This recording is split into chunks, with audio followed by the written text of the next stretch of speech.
Amba Arpanam, blessings and salutations to the divine goddess and to our own goddesses who are our mums, sisters, wives, friends and colleagues.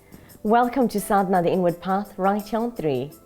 On the show today, we pay tribute to Valliamma Munusamy Mudaliar during a bust unveiling at the Mount Edgecombe Sri Marrieammen temple.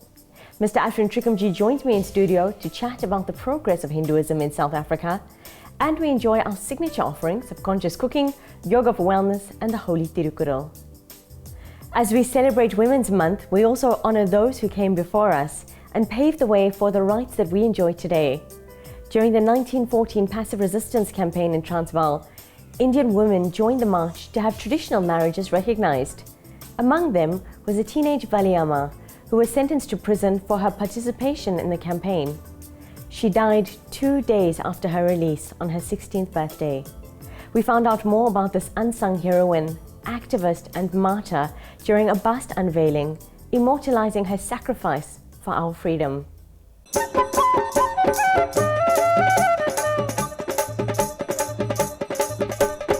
For us at the Sri Marrieammen temple, it's very important because we take our strength from Mother Marrieamma herself, and she is a female deity.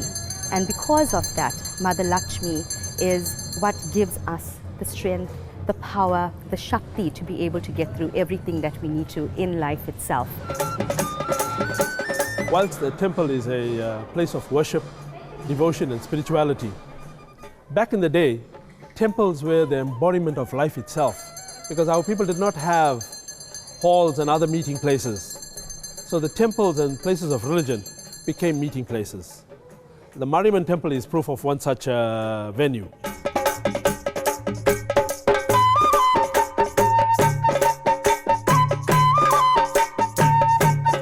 We've decided over a number of years ago that we honor our forebears that arrived here on the 16th of November 1860. And so we've established and installed statues and monuments to commemorate our arrival of our parents. And then we have a rich history in terms of our contributions, in terms of politics, in terms of social welfare, in terms of business, economic drives, and sports. But when they came here and found the conditions very challenging, it also brought out the leadership in our community. And one of them is Valliamma Munusamy Mudaliar, a young lady found the need to get involved with their parents and fight for their rights at the time, early in the century.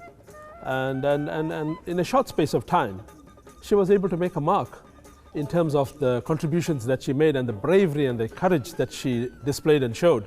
And this tells you the whole story of what Valliamma was, who she was. But more importantly, what we mustn't forget, and I was emphasizing at all the meetings that I talk about here, is the 10 women that she led. On the march, if you read the book, it's there. In that march, one baby died as well, coming across.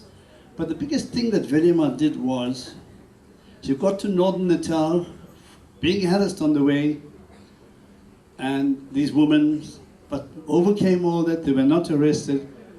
They closed all the coal mines in Northern Natal, all manned by Indian coal mine workers. They brought the Gauteng, at least the Natal government, to its knees. Lots of our people come to these kinds of temples whenever there's major prayers, and it's an ideal venue for our youth, everybody in fact, but more importantly, we're always talking of the youth, we're trying to get the youth more involved. And our youth, not only within our community, but the South African community, need to know the role she played.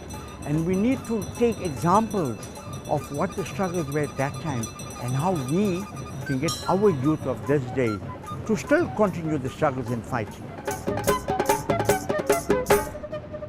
Valliamma Munusamy, basically today she is also acknowledged because she was a freedom fighter. And from everything that she had encompassed in those years, it's a very auspicious day because she being a female as well, it helps us to be able to celebrate strong women that have really fought for our freedom.